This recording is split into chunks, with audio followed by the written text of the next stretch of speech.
A sample of MnO2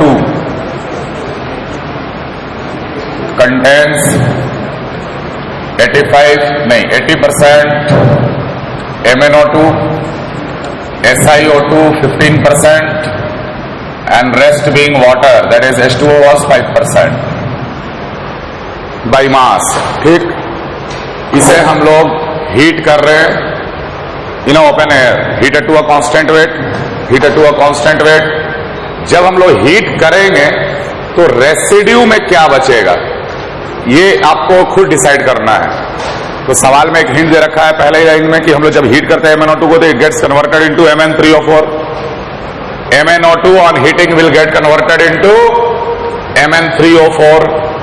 हम residue का analysis कर रहे हैं, उसके बाद हीट कर रहे हैं तो जो वाटर होगा वो वाटर वेपर के फॉर्म में बाहर निकल जाएगा। इसमें तो वाटर वेपर या वाटर प्रेजेंट होगा नहीं रेसिड्यू में। SiO2 क्या है? सैंड, सिलिका, सैंड, और सैंड को हीट करने से कोई फर्क नहीं पड़ता। तो जो SiO2 प्रेजेंट था वो SiO2 वैसे का वैसे ही इसमें रहेगा।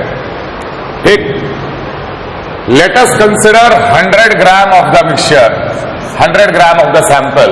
So ultimately dissolved percentage will become gram. Yes or no? ये 80 ग्राम कन्वर्ट हुआ Mn3O4 में। Let this is W ग्राम। ऐसा थोड़ी है कि 80 ग्राम ही देगा। हो सकता है ऑक्सीजन के साथ कंबाइन कर रहा हो, कुछ ऑक्सीजन आके जुड़ रहा हो तो उसका वजन या वेट चेंज हो जाएगा। लेकिन SiO2 में कोई फर्क नहीं पड़ा।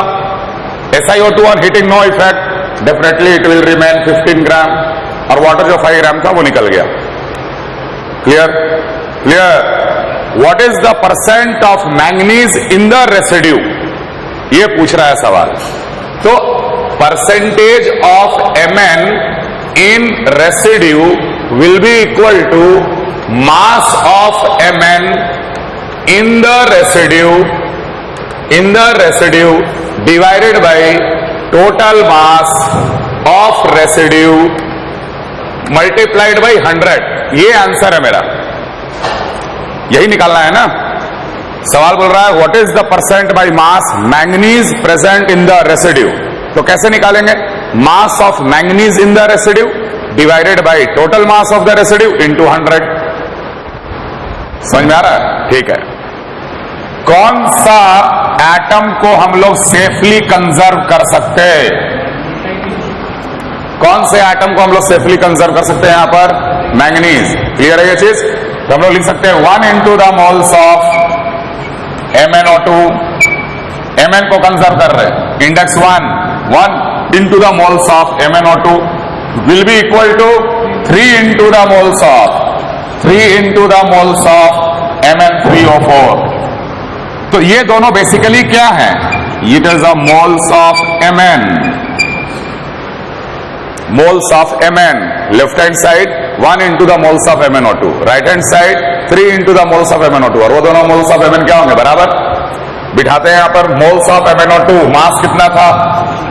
80 divided by 55 plus 32, 87 is the molecular wait.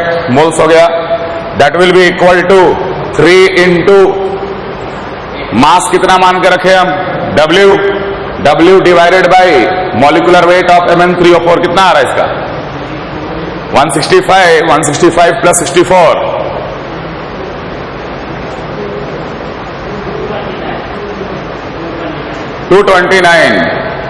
229 molecular weight. तो इस इक्वेशन को सॉल्व करके हम लोग W निकाल लेंगे। W आ जाएगा 80 into 229 divided by 87 into 3, this much gram is W। ठीक है? तो अब मेरा इसके डिनोमिनेटर को देख, टोटल मास ऑफ रेसिड्यू। तो total mass of residue is W plus 15। समझ में आ रहा है कि नहीं? तो यहां पर हम लोग लिखेंगे W प्लस 15, और W आप निकाल चुके हैं यहां से। अब बारी है न्यूमरेटर का, mass of manganese in the residue. Mass of manganese in the residue will be equal two moles multiplied by 55। अगर हम रेसिड्यू में मैंगनीज का मोल पता कर लें तो वो मोल को 55 से गुणा कर देंगे तो मास ऑफ मैंगनीज पता चल जाएगा। तो ऐसे सोचो, मोल्स ऑफ Mn यहां पर कितना है ये, यहां पर कितना है ये, दोनों बराबर हैं। तो हम बोल सकते हैं ना कि मोल्स ऑफ मैंगनीज या तो ये ले लो या तो ये ले लो, क्योंकि मोल्स ऑफ मैंगनीज यहां पर और यहां पर सेम है, उसी को तो पीओएसी कह रहे हैं, है कि नहीं है। तो what is moles of manganese, 80/87। Moles of manganese 80/87, क्योंकि इसमें भी सब्स्टिट्यूट करोगे W तो 80/87 ही आएगा, क्योंकि ये दोनों बराबर है ना। तो मोल्स ऑफ मैंगनीज चाहे लेफ्ट हैंड साइड या रेसिड्यू में, दोनों बराबर है, वही पीओएसी इक्वेशन लिखे थे। तो moles of manganese is how much, 80/87।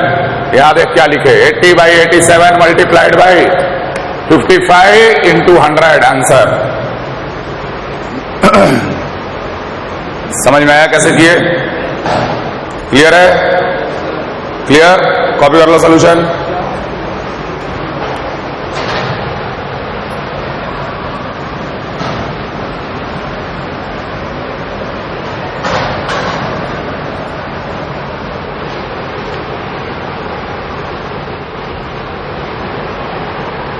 अगला सवाल 2 gram sample containing Na2CO3 and NaHCO3 loses 0.248 gram when heated to a constant weight. What is the percentage by mass of Na2CO3 in the mixture taken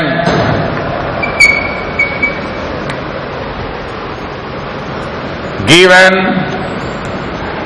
Na2CO3 on heating no effect, लेकिन NaHCO3 on heating gives Na2CO3 plus H2O plus of CO2.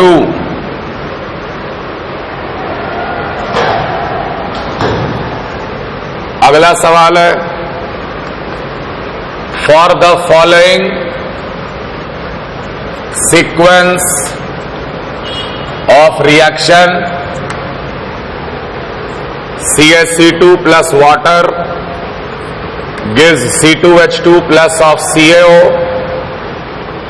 then C2H2 plus of hydrogen, C2H4, NC2H4 becomes C2H4 whole N, and this is called polyethylene.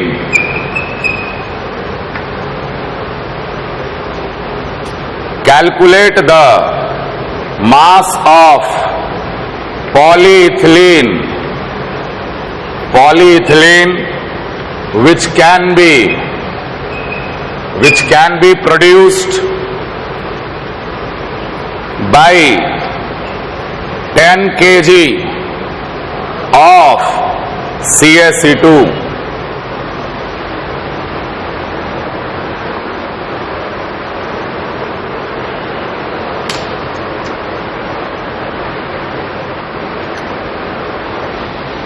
तो पहला सवाल कह रहा है कि हमारे पास एक मिक्सचर है Na2CO3 और NaHCO3 का, total 2 gram mixture. when it was heated to a constant weight then it loses 0.248 gram, मतलब what will be the weight of residue 2 minus 0.248 कितना आ रहा है, 1.752। यहां पे ये बन गया 1.752 gram, because it loses 0.248 gram on heating. अब ये बताओ कि इस रेसिड्यू में क्या क्या होगा। हाँ, तो देख, ये अगर Na2CO3 टेकन, अगर इसका नाम दे रहे हैं हम, टेकन पहले से जो लिया गया है, इसी का परसेंटेज बताना है फाइनली। जो टेकन है वो तो वैसे का वैसे ही रहेगा, जो टेकन है वैसे का वैसे ही रहेगा। मान लेते हैं कि टेकन वॉज x ग्राम, ये हो गया 2 माइनस ऑफ x ग्राम, है कि नहीं? तो अगर ये x ग्राम है तो ये x ग्राम तो वैसे का वैसा ही रहा, लेकिन हीट करने की वजह से ये जो है वो ब्रेक कर जाएगा सोडियम कार्बोनेट में, और H2 और CO2 स्केप कर गया। बात समझ में आ रहा है? तो इसके वजह से कुछ Na2CO3 बना होगा, Na2CO3 फॉर्म्ड, इसको हम फॉर्म्ड बोल रहे हैं। तो जो Na2CO3 पहले से लिया गया था वो प्रेजेंट होगा, और जो Na2CO3 अभी अभी बना है हीटिंग की वजह से वो all together it is Na2CO3। लेकिन उस Na2CO3 में कुछ ऐसा Na2CO3 जो पहले से लेके रखे थे और कुछ अभी अभी बना है। ये बात समझ में आ रहा है? अब देखो ये Na2CO3 फॉर्म्ड कितना होगा बताओ? तो total is 1.752, this is x, then formed will be 1.752 minus of x। Yes और नो? क्लियर? अब सीधे इसको देखो, कौन से एटम को कंजर्व करें, कौन से एटम को कंजर्व करें? Na को कंजर्व कर देंगे। 1 into the moles of NaHCO3 will be equal to 2 into the moles of Na2CO3 formed।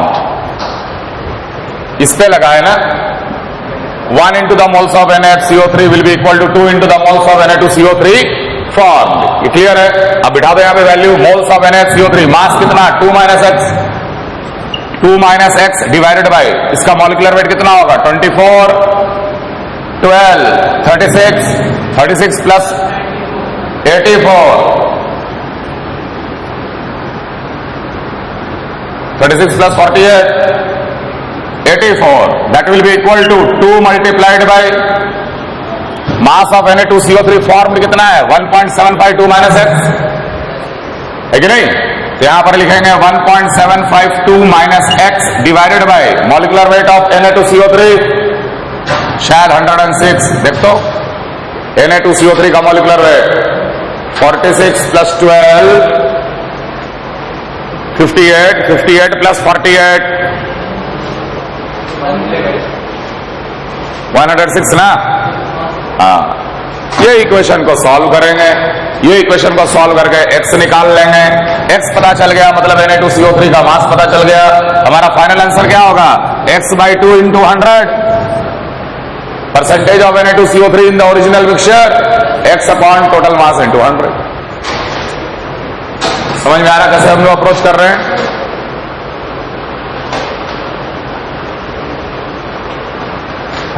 From the following sequence of reaction, ये 3 सीक्वेंस ऑफ रिएक्शन से हम लोग पॉलीइथिलीन बनाते हैं। कैल्शियम कार्बाइड CaC2 से शुरू होते हैं और ये पॉलीइथिलीन तक बनता है। 10 kg कैल्शियम कार्बाइड से कितना kg पॉलीइथिलीन बनाया जा सकता है?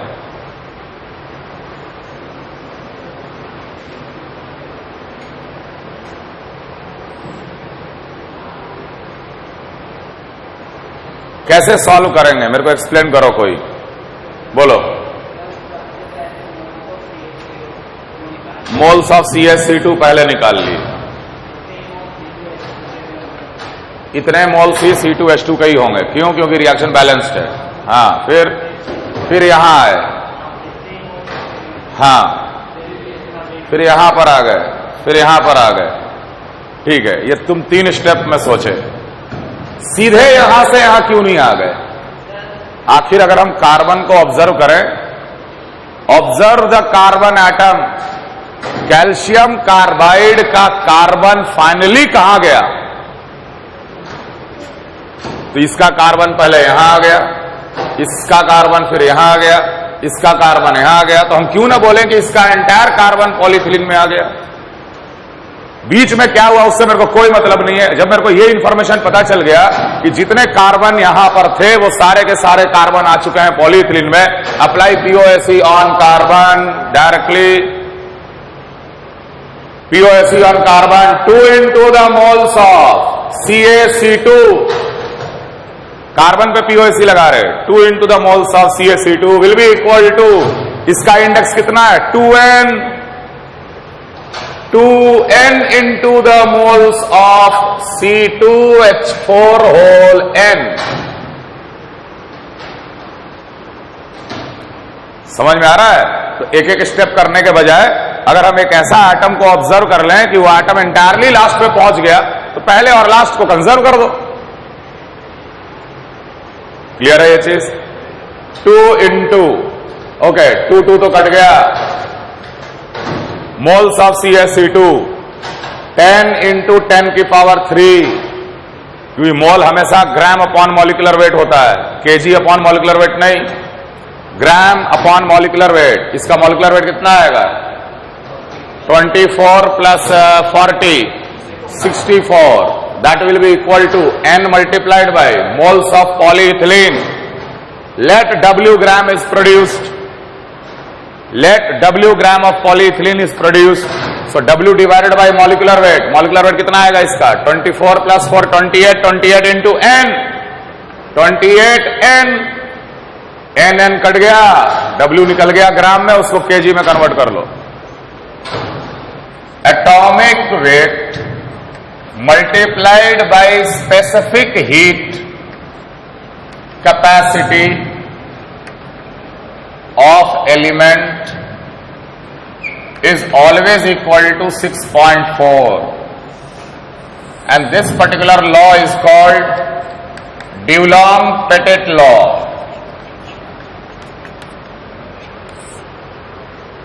Atomic weight of the element multiplied by specific heat capacity of the element is always equal to 6.4, and this law is called Dulong-Pettit law.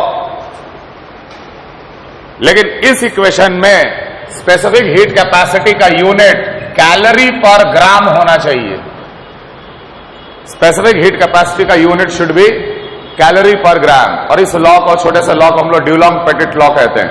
Atomic weight multiplied by specific heat capacity is always equal to 6.4। चाहे कोई भी element हो, iron हो तो iron का atomic weight क्या हो?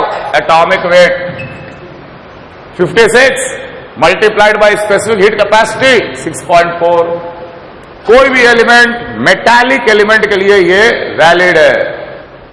समझ में आ रहा है? Atomic weight multiplied by specific heat capacity of the element is always 6.4। लेकिन ध्यान रखना, by this equation we get approximate atomic weight। Exact नहीं मिलता, अप्रोक्सीमेट मिलता है। अगर एल्युमिनियम का 27 है ना, तो एल्युमिनियम का स्पेसिफिक हीट कैपेसिटी बिठा दो और एटॉमिक वेट कैलकुलेट करने का कोशिश करो, तो हो सकता है आंसर आ जाए 26.8, या हो सकता है आंसर आ जाए 27.4, लेकिन 27 कभी नहीं निकलेगा। समझ में आ रहा है? तो this law helps us to get an approximate atomic weight of the element. ठीक, अब इसके ऊपर सवाल कैसा बनता है वो हम सीधे सवाल पे ही आएंगे, लेकिन एक बेसिक इंफॉर्मेशन हम आपसे पूछ रहे हैं कि if the metal element has valency x, then what will be the formula of metal oxide?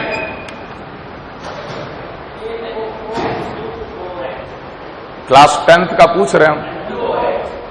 क्या कि ऑक्साइड में ऑक्सीजन, ऑक्सीजन का वैलेंसी 2 है, तो क्रिस क्रॉस करते थे ना, तो इसका फॉर्मूला क्या हो जाएगा? M2OX। What will be the formula of metal chloride? Cl का वैलेंसी 1, मेटल का वैलेंसी X, तो इसका फॉर्मूला क्या हो जाएगा? MCl। What will be the formula of metal sulphate? Metal sulphate, तो सल्फेट का वैलेंसी 2 है कि नहीं? तो M2SO4 होल X। ये सब बात समझ में आ रहा है? समझ में आ रहा है? ठीक है। साथ ही साथ हम बहुत पहले आपको एक बात बता दिए थे कि अगर कोई कंपाउंड AX/BY है, POSE शुरू करने के पहले, Y into the moles of A is always equal to X into the moles of B।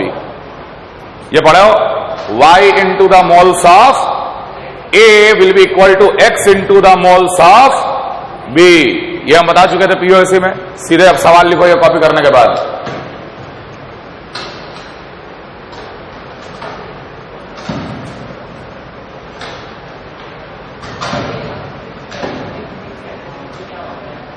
Specific heat capacity क्या होता है?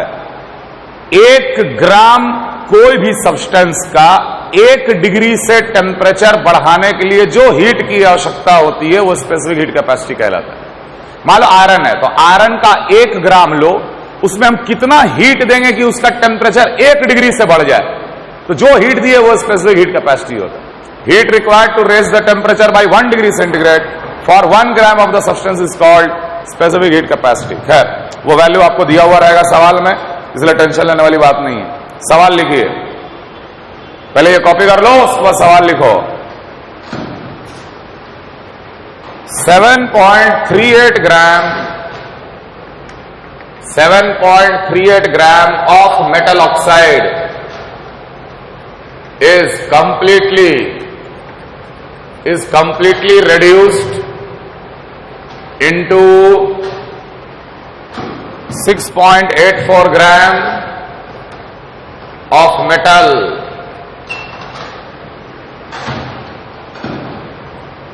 if the specific heat capacity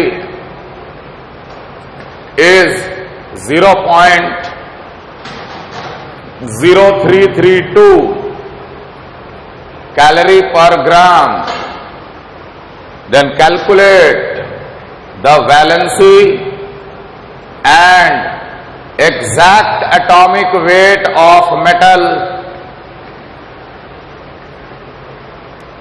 इस टाइप का सवाल आपके पास आएगा।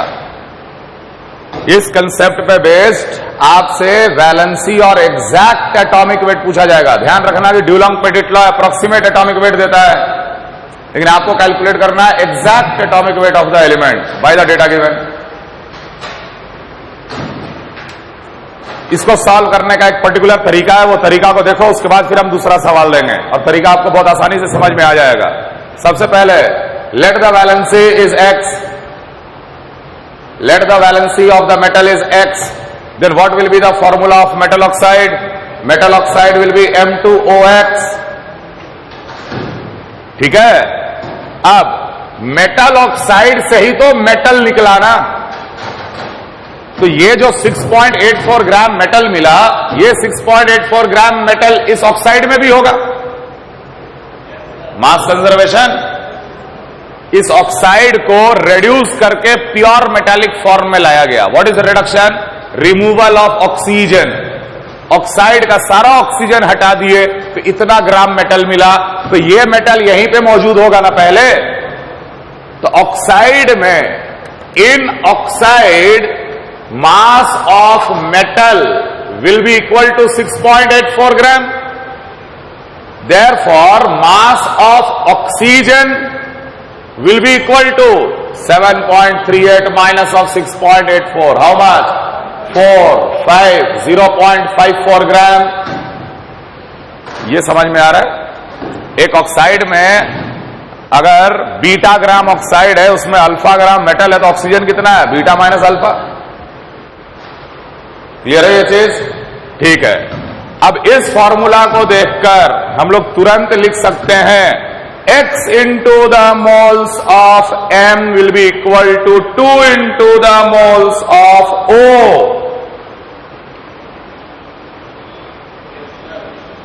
क्लियर है?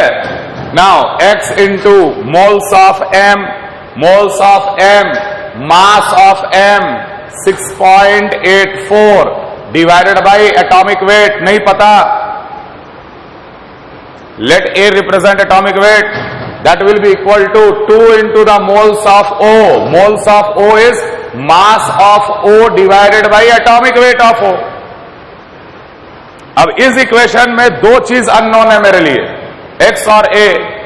ठीक है, अब ध्यान देना, हमें पता है कि Dulong Petit law atomic weight देता है, लेकिन एग्जैक्ट नहीं देता, अप्रोक्सीमेट देता। तो अप्रोक्सीमेट वाले को यूज करके अप्रोक्सीमेट X निकालेंगे, है कि नहीं है? So atomic weight multiplied by specific heat is 6.4. So by Dulong Pettit law, A multiplied by 0.0332, that will be equal to 6.4. So A will be equal to 6.4 divided by 0.0332. चलो हम value निकाल के बताएंगे तो आपको और अच्छे से समझ में आएगा। ये आएगा 6.4 divided by 0.0332, that will come 192.77. 192.77.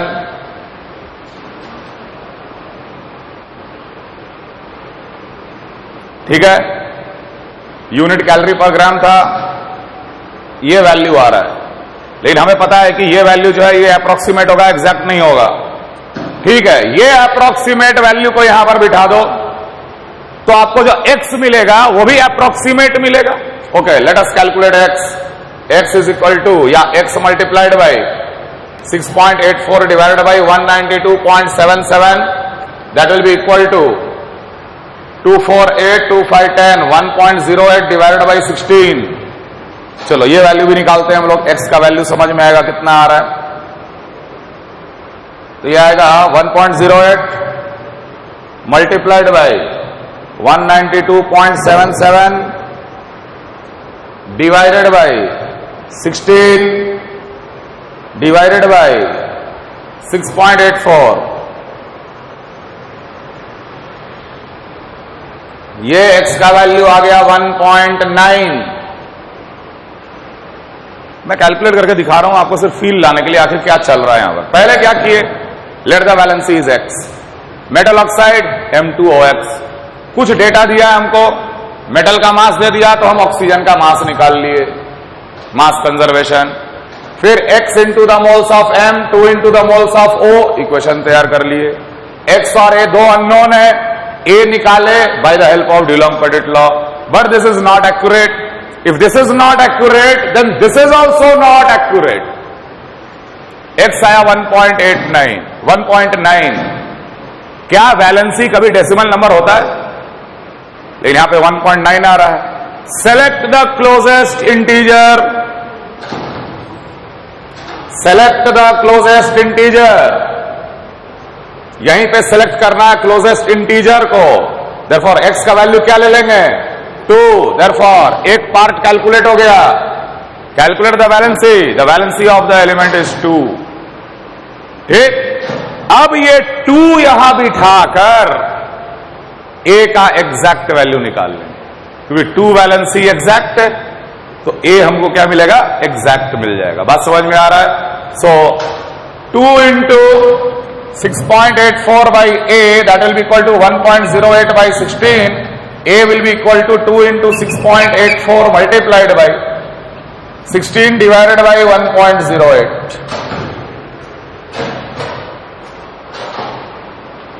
तो इसका वैल्यू हम एग्जैक्ट निकालने का कोशिश कर रहे। 2 into 6.84 into 16 divided by 1.08 and the answer is 202.66. A is 202.67 answer. तरीका समझ में आया? पर्टिकुलर तरीका से सॉल्व करते हैं इसे। x का अप्रोक्सीमेट वैल्यू निकालते, क्लोजेस्ट इंटीजर लेते और फिर क्लोजेस्ट इंटीजर को बिठा के हम लोग दोबारा A का वैल्यू निकालते हैं। Exact atomic wait is 202।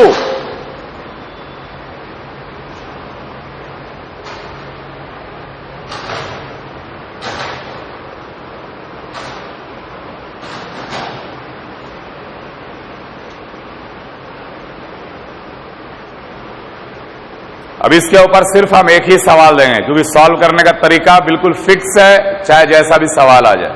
ठीक, पहले ये कॉपी कर लीजिए। सवाल लिखो, on dissolving 2 gram of metal, on dissolving 2 gram of metal in sulphuric acid, on dissolving 2 gram of metal in sulfuric acid, 4.51 gram of metal sulfate is obtained.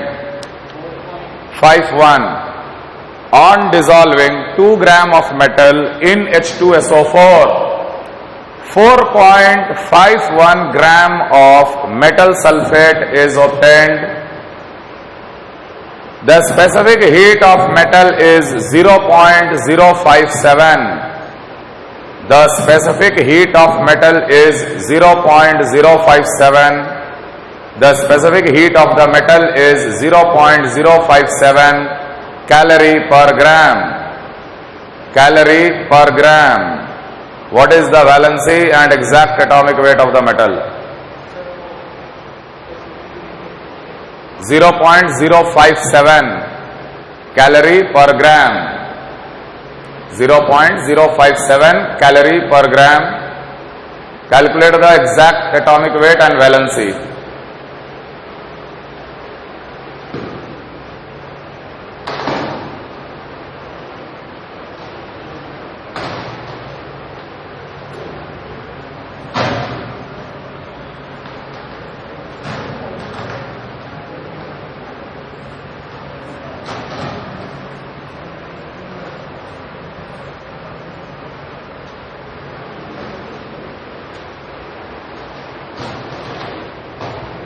Let the valency is X. तो metal sulphate का formula, let the valency of the metal is X, then metal sulfate will be M2SO4 का whole X. ये बात समझ में आ रहा है सबको? सल्फ्यूरिक एसिड में 2 ग्राम मेटल को डिसॉल्व किए तो हमें 4.51 ग्राम मेटल सल्फेट मिला, है कि नहीं? तो अब तुम बताओ मेटल सल्फेट में मास ऑफ मेटल कितना? मास ऑफ मेटल कितना? 2 ग्राम, क्योंकि जो मेटल डिसॉल्व किए थे वो तो कंजर्व रहेगा. तो अगर 2 ग्राम मास ऑफ मेटल है, देन मास ऑफ सल्फेट कितना? मास ऑफ सल्फेट कितना? तो 4.51 माइनस 2 दैट इज 2.51 ग्राम. तो मेटल सल्फेट में मास ऑफ मेटल पता चल गया, मास ऑफ सल्फेट पता चल गया by applying law of mass conservation. Then definitely इसको देख के हम लोग क्या लिख सकते हैं? X into the moles of M will be equal to 2 into the moles of sulfate. X into the moles of M will be equal to 2 into the moles of sulfate. So X into moles of M, mass of M 2 gram divided by atomic weight A, that will be equal to 2 multiplied by moles of sulfate. Mass of sulfate 2.51 है और molecular weight of sulfate will be 96. 2 and 2 will get cancelled. X by A is equal to 2.51 by 96. अब लगाए ड्यूलॉन्ग-पेटिट law. A multiplied by 0.057 that will be 6.4. So A will be 6.4 by 0.057. A का value आता है 6.4 divided by 0.057, 112.28. 112.28.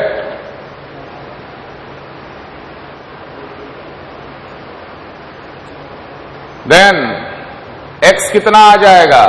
2.51 multiplied by 112.28 divided by 96.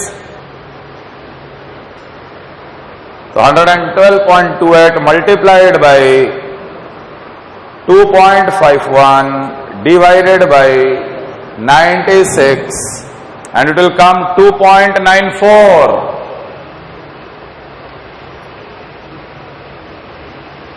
अगर x 2.94 आया, therefore valency is 3. If valency is 3, then we can calculate the exact atomic weight. A हो जाएगा 96 into 3 divided by 2.51. ये final answer है. 96 into 3 divided by 2.51. 96 into 3 divided by 2.51.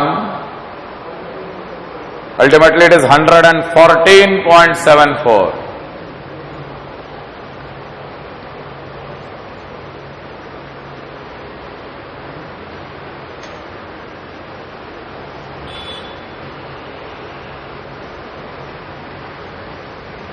Clear everyone? तो ये type का सवाल क्लियर है?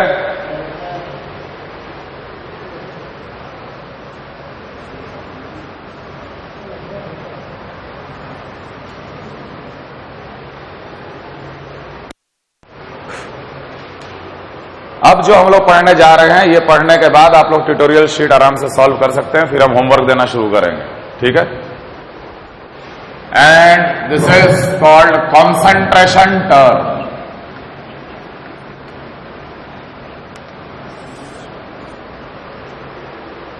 Concentration term. The word concentration is defined for a solution. The word concentration is defined for a solution, and definitely solution is always made up of solute plus solvent. Solution is always made up of solute plus solvent. मतलब कि हम लोग एक चीज तो बिल्कुल लिख सकते हैं कि mass of solution will be always equal to mass of solute plus mass of solvent. अगर दो चीज से बना है तो हम लोग तुरंत बोल सकते हैं कि mass of solution will be equal to the mass of solute plus mass of solvent. Clear? अब जैसे देखो, C2H5OH इथेनॉल लिक्विड है, प्लस वाटर, ये भी लिक्विड है, दोनों को मिक्स करके हम एक सॉल्यूशन तैयार कर दिए। कौन है सॉल्यूट, कौन है सॉल्वेंट? तो दिमाग में ये बैठा रहता है कि water is always a solvent. Not every time, it depends on the quantity. That part which is larger in quantity will be always treated as solvent. अगर हम 1 मोल वाटर अगर 10 मोल इथेनॉल में मिला दें तो वाटर सल्यूट हो गया और इथेनॉल सॉल्वेंट हो गया। और वही 1 मोल इथेनॉल अगर 10 मोल वाटर में मिला दें, उस केस में वाटर सॉल्वेंट हो जाएगा और ethanol, it depends on quantity. The one which is greater in quantity will be always treated as solvent. अगर कुछ नहीं दिया है सवाल में तो, लेकिन अगर ये क्लियरली बोल दिया कि कौन सल्यूट है और कौन सॉल्वेंट है, उस हिसाब से आगे बढ़ेंगे। क्लियर है ये बात? Concentration is an intensive property. Intensive property का मतलब एक ऐसा प्रॉपर्टी जो क्वांटिटी पे डिपेंड नहीं करता। Does not depend on quantity or volume. अगर एक जग में शुगर और वाटर का सॉल्यूशन तैयार करके रखा गया है तो उसमें से 1 बूंद निकालो या 1 जग लो, कॉन्सेंट्रेशन 1 बूंद का भी वही होगा और 1 जग सॉल्यूशन का भी वही होगा। ऐसा तो नहीं है ना कि 1 बूंद निकालेंगे तो कम मीठा, 4 बूंद निकालेंगे तो ज्यादा मीठा, ऐसा तो नहीं है, बराबर मीठा। तो concentration is an intensive property. It does not depend on the volume of solution, it does not depend on the quantity of. अगर एक सोल्यूशन है, उसका कॉन्सेंट्रेशन अगर C है तो उसमें से अगर हम 1 बूंद भी निकाल के बोले तो इसका क्या कॉन्सेंट्रेशन, वही C है। Concentration term does not depend on the volume of solution, does not depend on the quantity of solution. इसलिए इस टॉपिक में कोई भी न्यूमेरिकल प्रॉब्लम आप जितना इच्छा है उतना सोल्यूशन को मानते हुए सॉल्व कर सकते हैं। Let 1 ml solution, let 100 ml solution, let 1000 ml solution, कितना भी मानो आंसर तो वही आएगा। किसी ने बोला let V ml solution, last में V कटेगा। बात समझ में आ रहा है? तो concentration term is an intensive property. Concentration term intensive property है जो कि क्वांटिटी और वॉल्यूम पर डिपेंड नहीं करता है। कॉन्सेंट्रेशन हम लोग सोल्यूशन के लिए डिफाइन करते हैं, mass of solution is always equal to mass of solute plus mass of solvent. The one which is larger in quantity solvent, smaller in quantity solute. देखो, हर कॉन्सेंट्रेशन टर्म हम लोग एक सोल्यूशन का कॉन्सेंट्रेशन बहुत प्रकार से बता सकते हैं, उसी को कॉन्सेंट्रेशन टर्म बोला गया है। किसी ने बोला परसेंट बाय वॉल्यूम, किसी ने उसी सोल्यूशन का बोला परसेंट बाय मास, उसी सोल्यूशन का बोला mass by volume percent strength, किसी ने बोला उसी सोल्यूशन का मोलैरिटी, उसी का मोल फ्रैक्शन, उसी का मोलालिटी, नॉर्मेलिटी। बहुत तरह का कॉन्सेंट्रेशन के यूनिट्स होते, लेकिन हर कॉन्सेंट्रेशन टर्म सिर्फ एक ही बात बताता है कि कितना सोल्यूट के साथ कितना सॉल्वेंट मौजूद है। चाहे आप किसी भी तरह से कॉन्सेंट्रेशन को रिप्रेजेंट कर दो, but all of them says only one fact, how much of solute is present in how much of जब सारे कॉन्सेंट्रेशन टर्म एक ही टाइप के बात बता रहे हैं तो सारे कॉन्सेंट्रेशन टर्म को हम इंटर कन्वर्ट तो कर ही लेंगे। मोलारिटी दिया है तो मोलारिटी निकाल देंगे, मोलारिटी दिया है तो परसेंट बाय मास निकाल देंगे। तो every concentration terms are interconvertible to each other, और वही इंटर कन्वर्जन हम लोग यहां पे पढ़ेंगे। पहले तो कॉन्सेंट्रेशन निकालना सीखेंगे और निकालने के बाद उसको अगर दूसरे में कन्वर्ट करना पड़ा तो कन्वर्ट भी कर देंगे। समझ में आ रहा है? So every concentration term says only one fact: how much of solute is present with how much of solvent. Therefore, they are readily interconvertible to each other. पहला concentration term percent by mass. Percent by mass.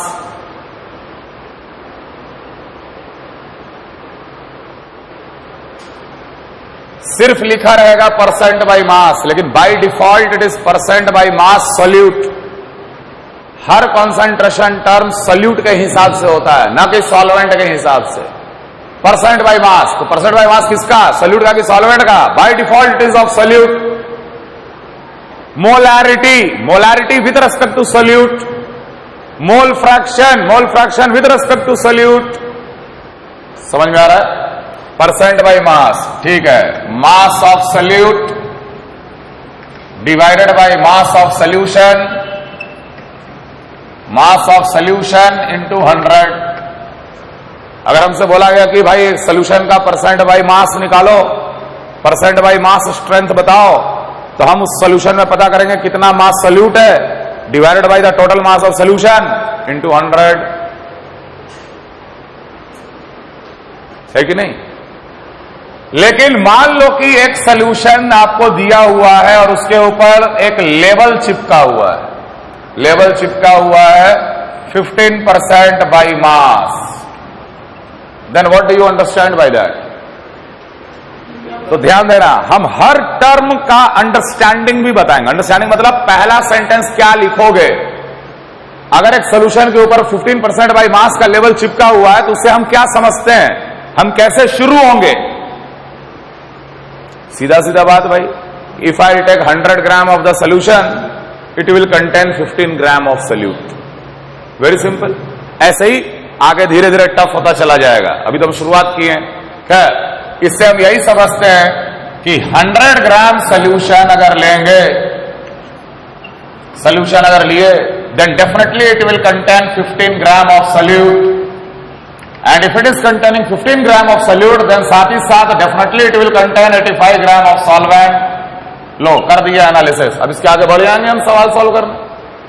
मास को मोल में convert कर लेंगे, density आए तो volume में change कर देंगे, बहुत कुछ कर सकते हैं। लेकिन ये पहला डेटा को हम कैसे लें और आगे बढ़ें, ये तरीका important. Clear? Very simple. Second one, percent by volume is equal to volume of solute, volume of solute upon volume of solution, volume of solute upon volume of solution into 100, volume of solute upon volume of solution into 100। अगर एक solution में labelling किया हुआ है, suppose it is 10% by volume, what we will understand? The same solution if it is taken 100 ml, the same solution if it is taken 100 ml, same solution if it is taken 100 ml, it will contain 10 ml of the solute and definitely it will contain 90 ml of the solvent।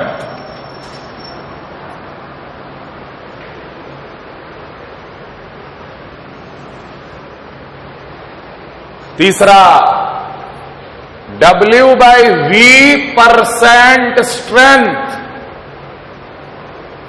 is always equal to, W by V percent strength is always equal to mass of solute divided by volume of solution into 100।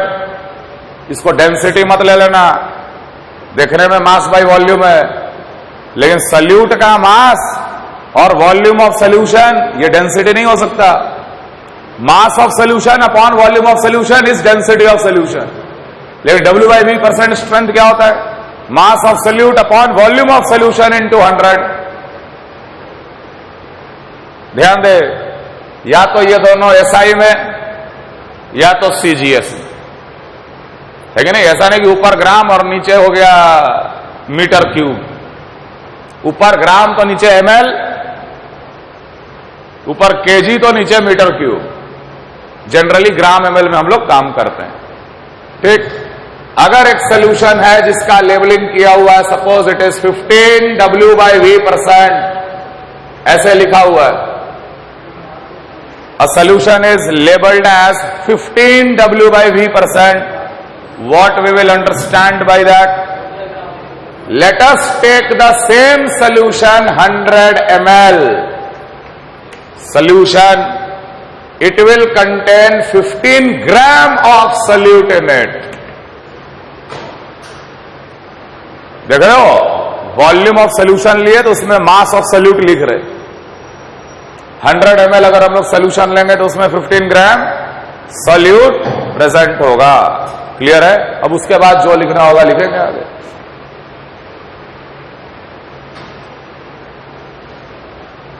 चौथा, mole fraction. Very simple, इसको हम लोग X से denote करते। तो मोल fraction of solute will be moles of solute divided by moles of solute plus moles of solvent. Moles upon total mole is mole fraction. तो solution में total mole किसके बराबर? सोल्यूट का मोल प्लस सॉल्वेंट का मोल, वो total mole है। और मोल fraction of solute, moles of solute divided by total moles.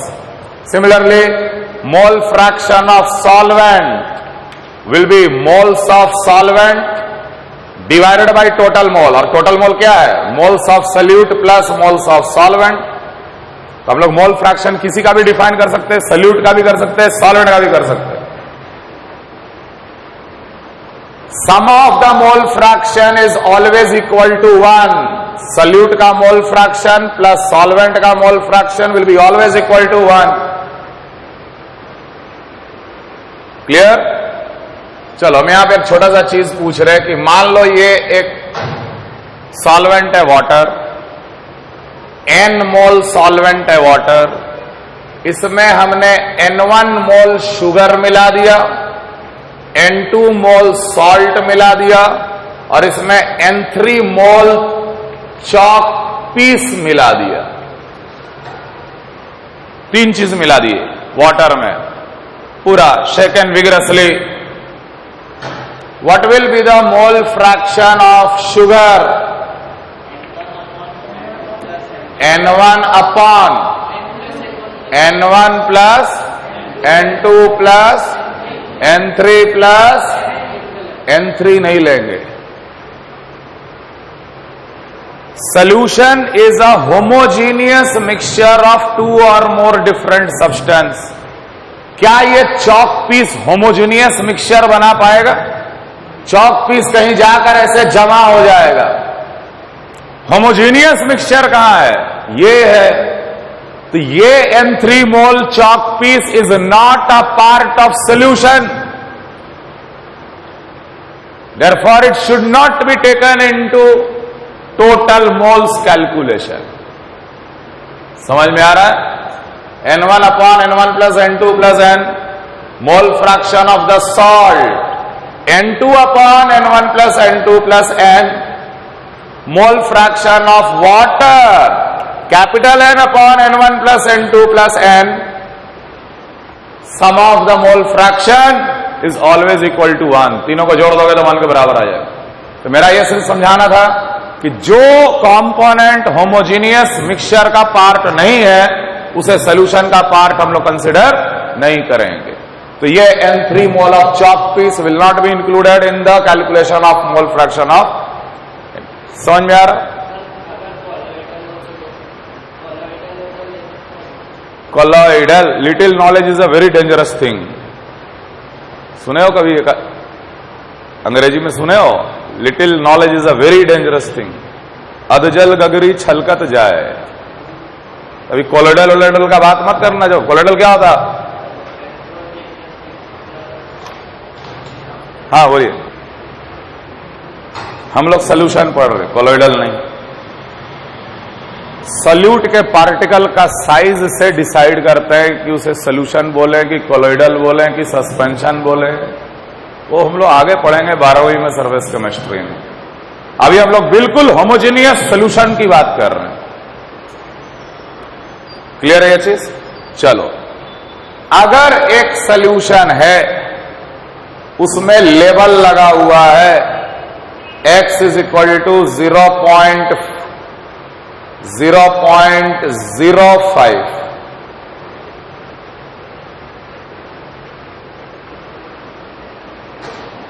कैसे शुरू होंगे?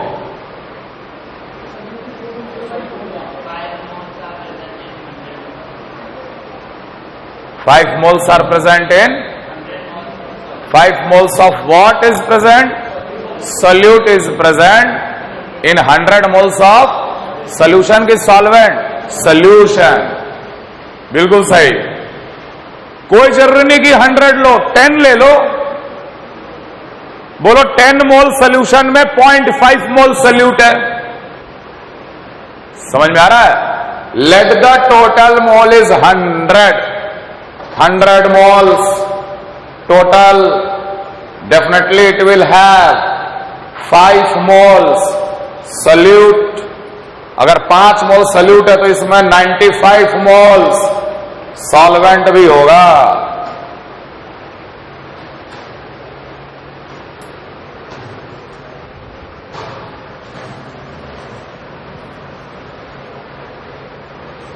चलो, छोटा सा हम सवाल दिए। एक सोल्यूशन है जिसका लेबलिंग किया हुआ है x इज से 0.02। It is an aqueous solution of H2SO4। Labelling is x is 0.02। Find the percent by mass. अब देखो, यहीं से हम इंटर कन्वर्जन हम शुरू कर दिए। मान लो एक सोल्यूशन है, वही एक्वस सोल्यूशन ऑफ H2SO4, लेकिन इसका लेबलिंग है मान लो 10% बाय मास। तो इसका बताओ what is the mole fraction of solute?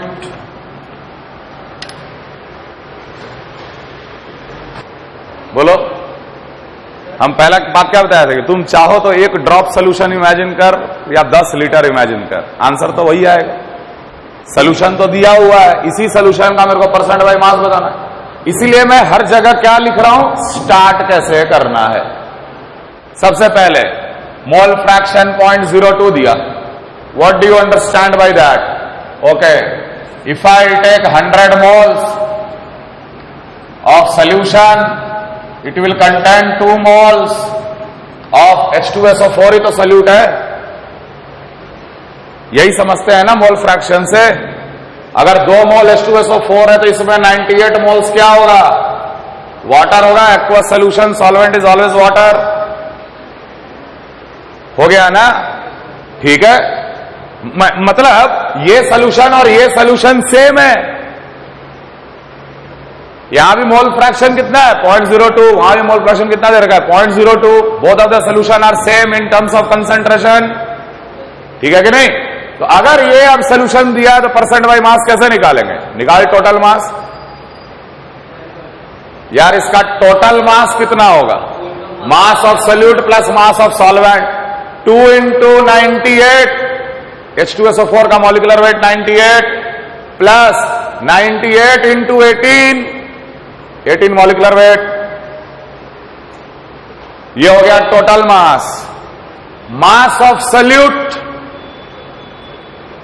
What is percent by mass? It is mass of solute. तो मास ऑफ सोल्यूट कितना होगा? 2 into 98 divided by total mass. 2 into 98 plus 98 into 18, 98 cut गया। 2/20 into 100, that is 25 to 10%।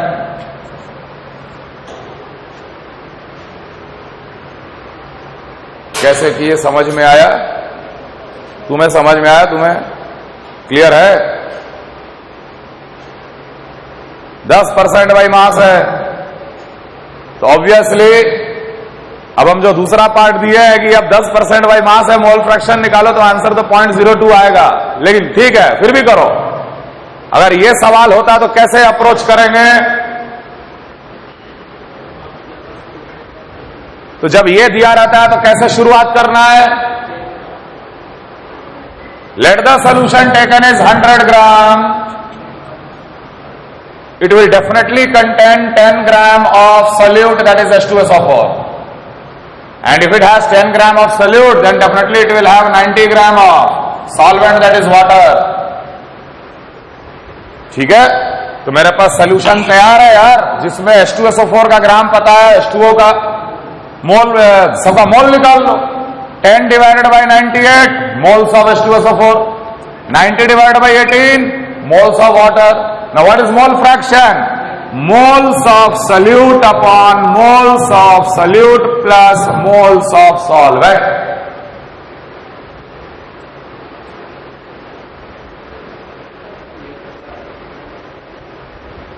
समझ में आया? आएगा ये 0.02।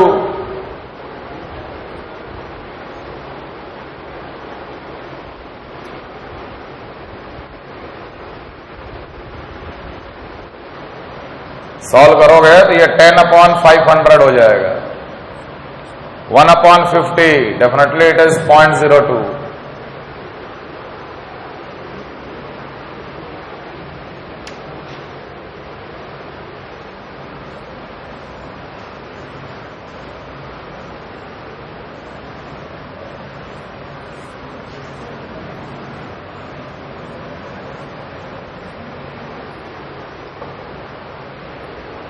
अगला molarity, it is denoted by capital M।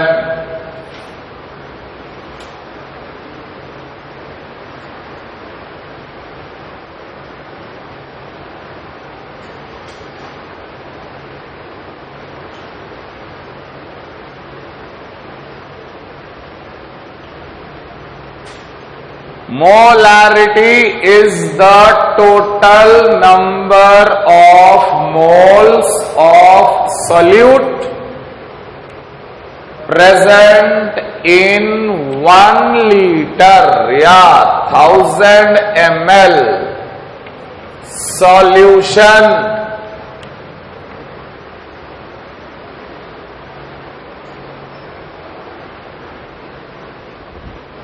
What is molarity concentration? It is the total number of moles of solute present per liter solution या per 1000 ml solution। 1 litre solution में जितने भी मोल्स ऑफ सोल्यूट होंगे वो molarity कहलाएगा। बस ये definition ही काफी है, फॉर्मूला याद करने की जरूरत ही नहीं है। जब भी तुमसे बोला जाए कि मोलारिटी बताओ, तो तुम्हारा टारगेट क्या होना चाहिए कि 1 लीटर वही सोल्यूशन में हम कैलकुलेट करेंगे कितना मोल्स है सोल्यूट का, वही आंसर है। यस और नो? मान लो हम तुमसे बोले कि ओके हम लोग 400 ml सोल्यूशन बना लिए, 10 ग्राम NaCl सोल्यूट को डिसॉल्व कर दिए वाटर में और 400 ml सोल्यूशन बनाए, तो बता इसका मोलारिटी क्या होगा? इसका मोलारिटी क्या होगा? 10 gram salt NaCl was dissolved in water to form 400 ml solution. What is the molarity?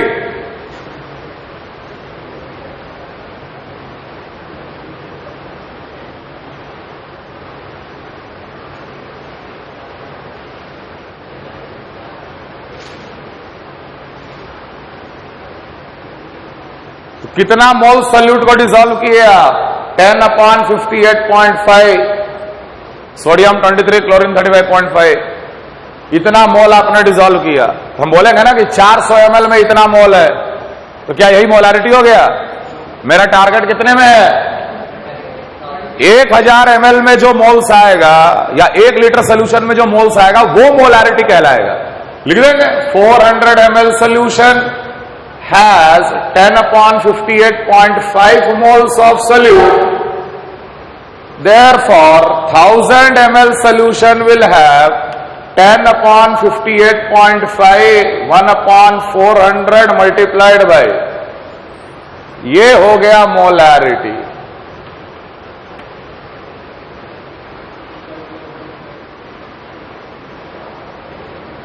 400 ml में इतना मोल, तो 1000 ml में कितना मोल, वो होगा मोलैरिटी। समझ में आ रहा है? हम लोग ये भी बोल सकते हैं कि molarity will be equal two moles of solute divided by volume of solution in litres.